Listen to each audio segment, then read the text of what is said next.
Okay, we're live. 5, 4, 3, 2, 1. Committee on Community Development, Tuesday, December 7th, 2021. Councilmember Golumback, Here. Councilmember Rivera, Present. Councilmember Scanlon, Present. Councilmember Wyatt,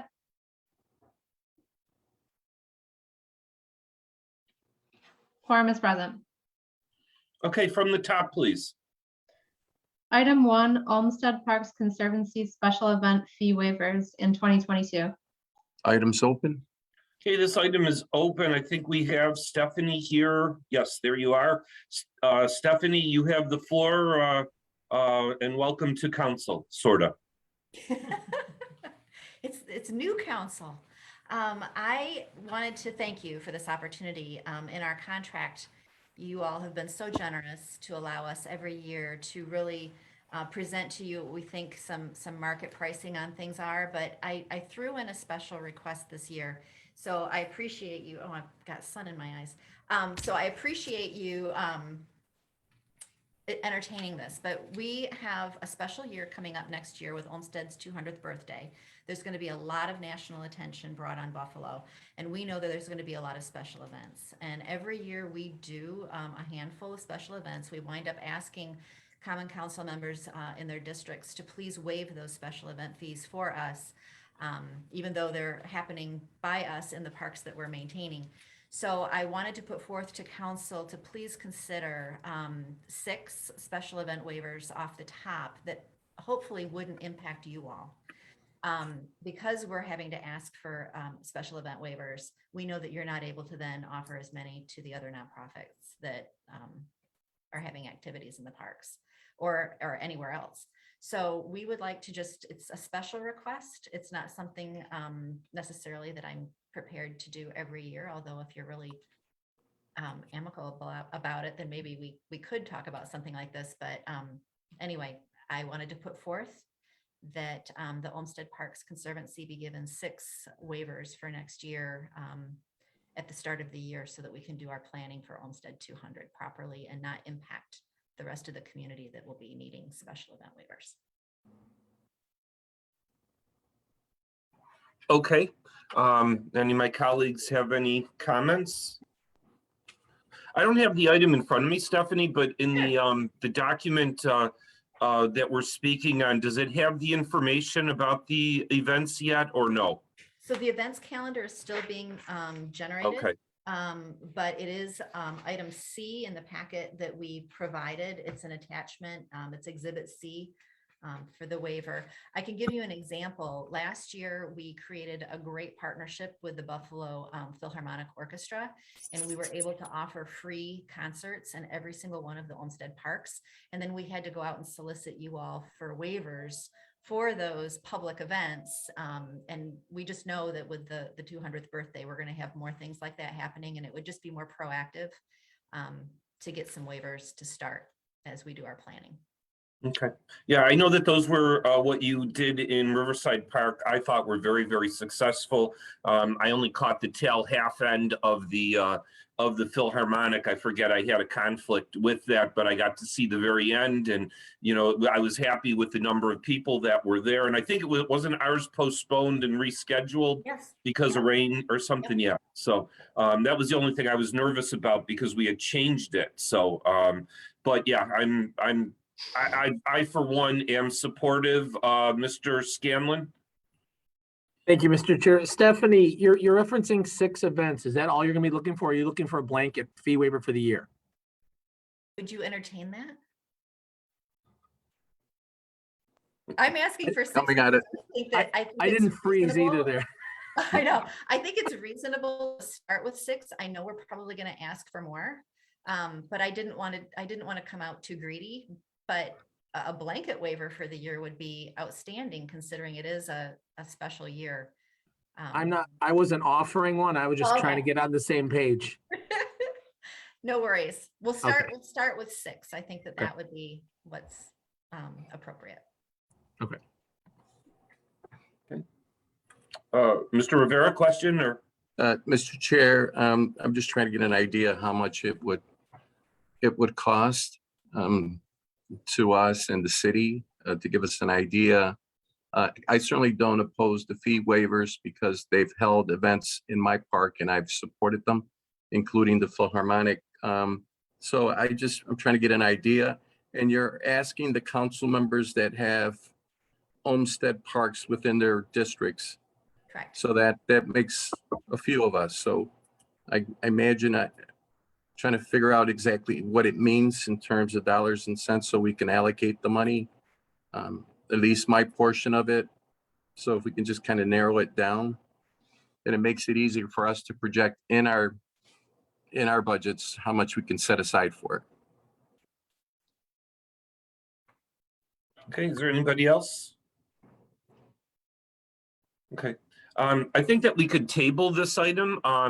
And, you know, I concur with what my colleagues said. You know, I've been very, very happy with the leadership, Stephanie, that you've exhibited with Olmsted, with what we've been able to do at Riverside Park, all the different groups that we've worked together with. I think that has worked out really, really well. And on a quick little personal note, I did send you something on Facebook last week. Take a look at it. It's a swing. I would love to try to be able to do something like that in Riverside Park, or if not, something a little bit bigger. So we'll just tantalize the public with that and see if maybe we could come up with an idea to do that. Okay. All right. I think that this can be tabled because we're going to continue to work on it. Motion to table? Motion is to table, seconded by Mr. Farrelletto. Thank you, Stephanie. Thank you. I appreciate it. Item 2, family of former Peace Bridge tenant Randall Ciccone. Items open? Okay, this item is open. See, do we have anyone here to speak on this? I don't see anyone. Mr. Rivera, is this your district? No, it's council member, or It's mine. it's council president, yes. Oh, Council President, I'm sorry. No, I apologize. I was trying to double duty.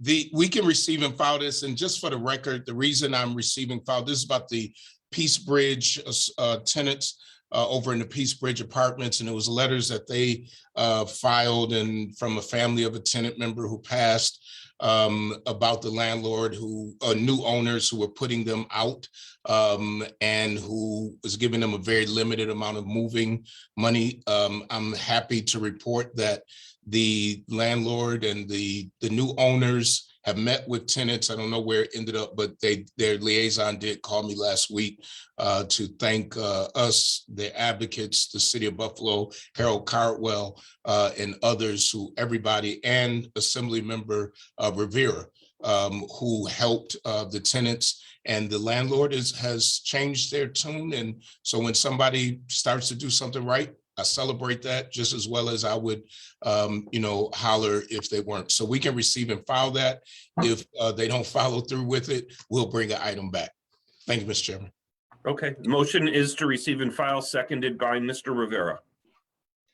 Item 3, letter from Peace Bridge apartment tenants. Items open. Same thing. Receive and Motion to file. receive and file? Motion to receive and file, seconded by Mr. Pridgeon. Item 4, Olmsted Parks Conservancy 2022 proposed fee adjustments. Items open? Okay, this item is open. Ms. Crockett, you're still here. Is this a continuation or is this a little bit different?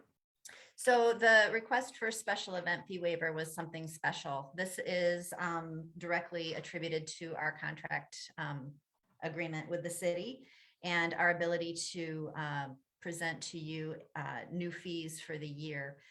Just like last year, we are not presenting any increases to fees for rental facilities. We still feel that the market does not bear an increase there, especially with just the health crisis and not even knowing how facilities are continuing to be used. But then for golf, we are currently working with the National Golf Foundation on a market study, not only about the pricing and the financial aspects of golf as a business, but in our operations as well. And we'll be happy to present some of our findings to that at the end of January when it's completed. In the meantime, they did a market analysis with us, but in looking at everything through Erie County and the state, and they did recommend that we take pricing up. Last year, I believe we only took up the season passes a little bit. This year, we're asking to do both season passes and our daily rates. And they're not hugely significant. Actually, the National Golf Foundation suggested that we take it up 30%, and we about passed out. But we would like to request that we take it up basically about 10%. Now, on the daily passes, that equals about $1. And on the golf season passes, I think it's more in the range of $20 to $30. But we feel that this is fair. We did the analysis as we have done, and we've provided all those figures to you and in demonstrating how we are still market competitive. We are not outpricing ourselves beyond Erie County or the state. We are actually still below. And anyway, we know that the cost of golf is going up. The cost of labor is going up. Everything seems to be going up. And really, this is just a moderate way of keeping up with that. We do not forecast this to be any type of major windfall in profit, but it will help us in stabilizing the cost of doing golf for this year. Okay. Any of my colleagues have any comments on this? Otherwise, we could table it. Mr. Scanlon? Thank you, Mr. Chair. Stephanie, you mentioned the cost of operating the golf courses and everything. Obviously, I know that's significant. 2 of the 3 are in my district. How are the courses doing financially as far as revenue versus expenditures? So we know that South Park continues to be kind of a flat line. CAS continues to be more of the one that generates a little bit more of net revenue for us. And I think on the chart that we provided in 2020, CAS actually netted about $26,000, whereas South Park, we actually lost about $46,000. And what about Delaware? Delaware was netting about $29,000. Okay. All right. Thank you. Yep. Thank you. Okay. If there's no one else, we could table this item as well. And before we make any decisions on it, Motion to table? motion is to table, seconded by Mr. Farrelletto. Item 5, concerns for patio permit extension. Items open? Okay, this item is open. Is there anyone to speak on this? I don't see anyone. I suppose we could table this as well. Motion to table? Motion to table, seconded by Mr. Wingo. Item 6, concerns regarding Millicent Homes. Items open? Okay, Mr. Wyatt, I believe this is your item, and we might have some speakers for it. Yes, thank you, Mr. Chair. I believe permits and inspections are on. Are the owners on? Millicent Homes? Mr. Zalman?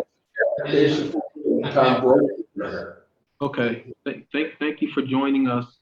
But I want to first thank Permits and Inspections for doing a tremendous job and getting on this and working with the owners.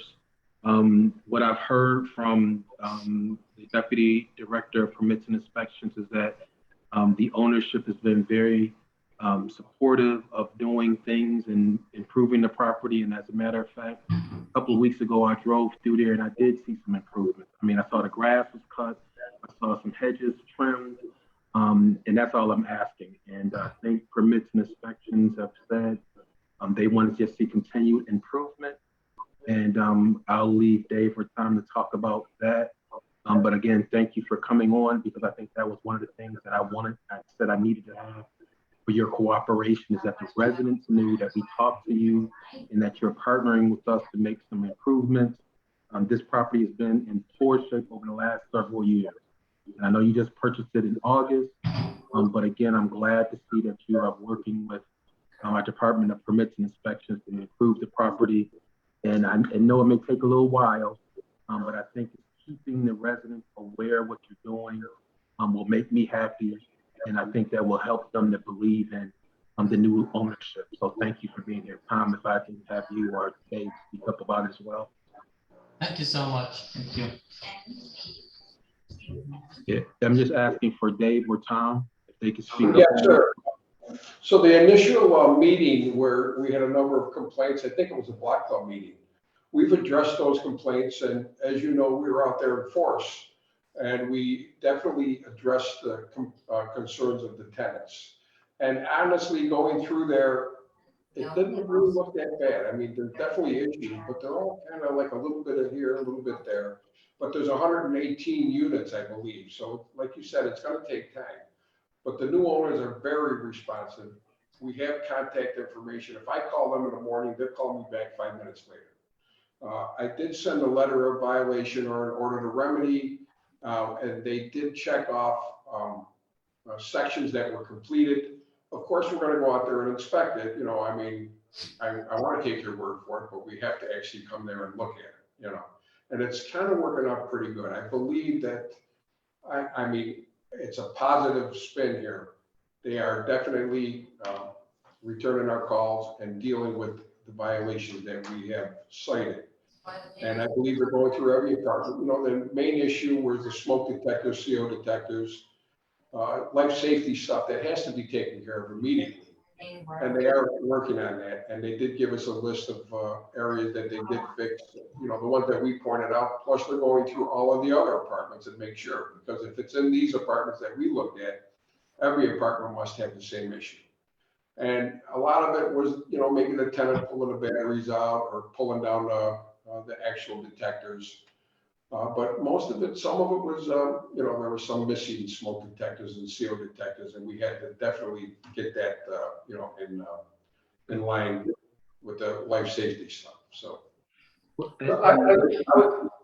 ahead, Dave.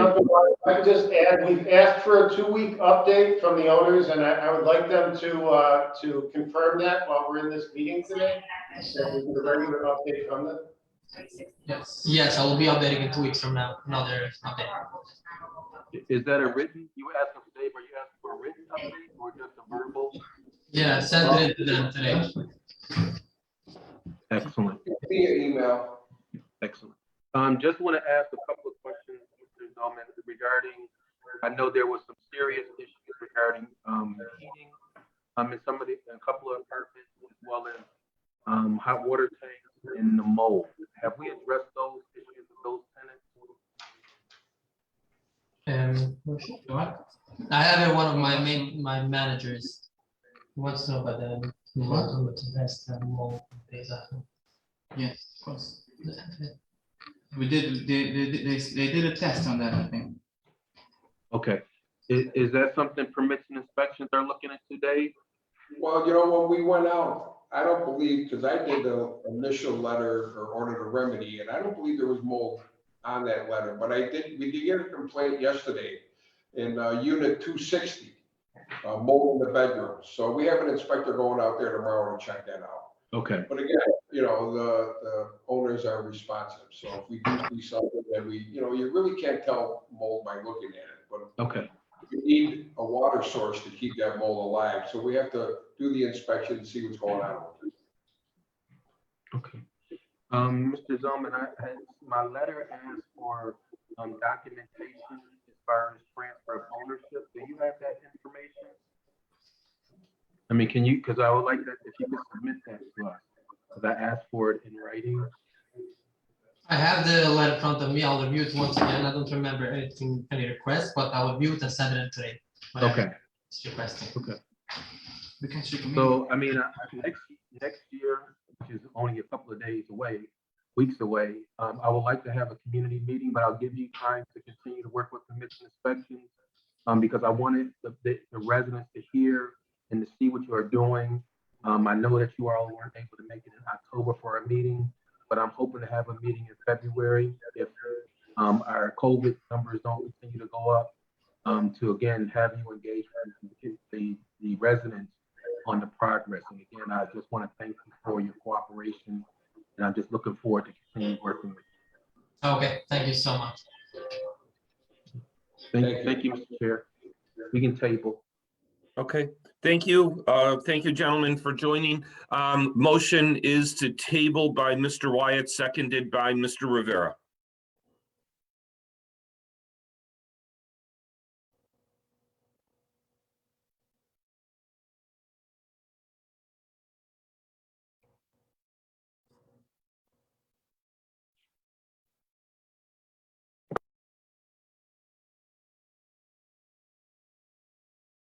Sean or Bethany, you might be on mute. We don't hear anything. Item number 7, report of sale 20 Ogden North. Items open. This item's open. Mr. Bowman, this is your district. If you're here, I don't have the full screen in front of me. Yep, I'm Brian. there. Thank you, Mr. Chair. Can we just table this one and also coming up number 9 as well? Okay, motion is to table items 8 and 9, seconded by Mr. Rivera.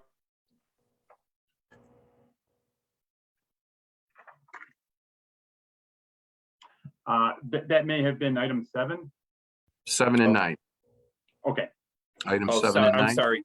Okay, motion is to table item 7, seconded by Mr. Rivera.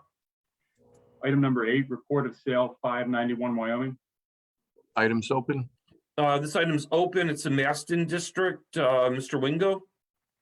Yes, we were trying to ascertain exactly what the applicant was trying to do with this lot, but they have not reached back out to us as of yet. Okay, so we can table this then? It can stay on the table. Thank you. Okay, motion Table. is to table this and the next item, seconded by Mr. Rivera. Item number 10, report of sale 192 Wakefield. Items open. This too is Maston.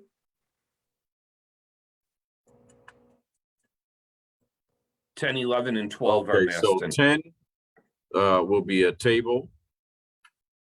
And 535 Northland, that will be a table. 87 French will also be a table. Okay, and then the motion is to table by Mr. Wingo items 10, 11, and 12, seconded by Mr. Rivera. Item number 13, regarding city honors school 185. Items open. This item is open. Do we have anyone here to speak on this? That could be, you could table it. Okay, motion is to table by Mr. Pridgeon, seconded by Mr. Rivera. Item Take number from the- 14, report of sale 2028 Fillmore. Items open. Item number 14, 2020 Fillmore can be tabled. Okay, Motion to motion is to table, seconded by Mr. Rivera. take from the table items 18, 23, and 93. And the motion is to take from the table items 18, 23, and 93, seconded by Council President Pridgeon. Item number 18, appoint BMHA board member David Rodriguez Esquire. Motion to receive and file.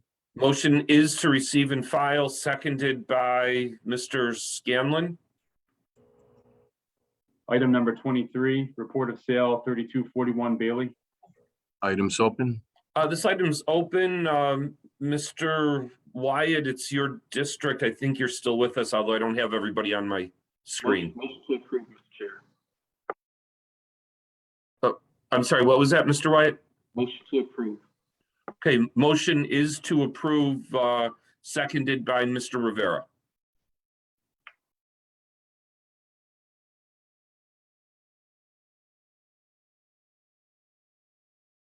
Item number 93, report of sale 71 Longnecker. Items open. This item is open. Mr. Bowman? Yes, can we send this for approval? Motion to approve. Motion is to approve, seconded by Mr. Wyatt. No further items. Motion to adjourn. Okay, motion is to adjourn. I assume we're soon to follow with the committee of the whole, Mr. President? Yes, sir. If in 5 minutes, if we can come back as committee of the whole. I think we have a new number for that, correct, Joe? Yes, I sent an invite for the next Zoom meeting for committee of the whole. It should be at the top of your emails. So I'll give everybody a chance to get a cup of water and we'll come back. All right. Okay, thank you. Motion to adjourn seconded by Mr. Pridgeon. Okay.